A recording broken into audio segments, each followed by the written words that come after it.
RGV అరెస్టుకు ఉచ్చు బిగుస్తోందా?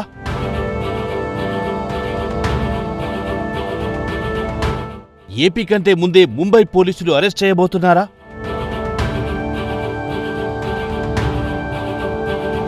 ముంబైలో వర్మకు జైలు జీవితం తప్పదా?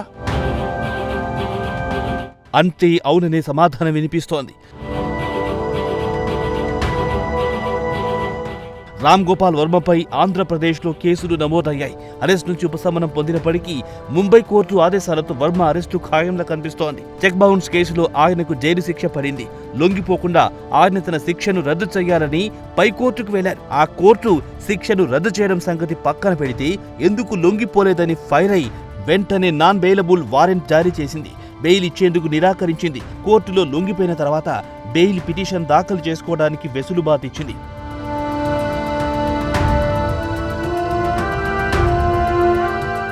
వర్మ ఇప్పుడు ముంబై వెళ్లి అక్కడ కోర్టులో లొంగిపోవాల్సిందే.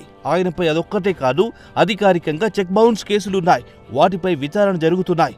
అనధికారికంగా బాలీవుడ్లో ఆయన చాలా మంది దగ్గర ఫైనాన్స్ తీసుకుని ఎగ్గొట్టారన్న ఆరోపణలున్నాయి. అందుకే ఆయన ముంబైలో విచారణ ఎత్తేసి హైదరాబాద్లో ఉంటున్నారని చెబుతున్నారు. కారణం ఏదైనా ఆయన ముంబైకి వెళ్తే సెటిల్మెంట్స్ కోసం చాలా మంది ఆయన కోసం రెడీగా ఉంటారు. ముంబైలో న్యాయపరంగా ఆయనకు వెసులుబాటు లభించలేదు.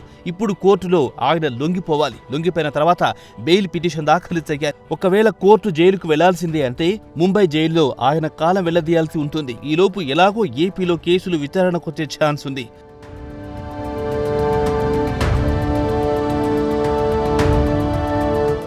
తొలుత అద్భుతమైన సినిమాలు తీసిన రామ్ గోపాల్ వర్మ ఆ తర్వాత అటర్ ఫ్లాప్లను మూటగట్టుకున్నారు. చివరికి వివాదాస్పద దర్శకుడిగా పేరు తెచ్చుకున్నారు. వివాదాస్పద సినిమాలు తీస్తూ కొన్ని వర్గాల ప్రజల్లో హేయభావాన్ని కూడగట్టుకున్నాడు. రాజకీయాలు రాకపోయినా వివాదాస్పద వ్యాఖ్యలతో రోజు వార్తలు నిలిచేవాడు. మహిళలు అసహించుకునేలా ఆయన తీసిన సినిమాలు మహిళా సమాజంలో ఆగ్రహానికి కారణమయ్యాయి. రాజకీయ పరంగా ఆయన తీసిన సినిమాలు ఆయన కొంపముంచాయి. అమ్మరాజ్యంలో కడపరెడ్లు, లక్ష్మీస్, ఎన్టీఆర్, వ్యూహం లాంటి సినిమాలు తీసి టీడీపీకి వ్యతిరేకంగా జగన్ కు దగ్గరయ్యే ప్రయత్నం చేశారు. వ్యూహం సినిమా కోసం ప్రభుత్వం దాదాపు 2 కోట్ల రూపాయలు వర్మకు చెల్లించడంపై కేసులు కూడా నమోదయ్యాయి.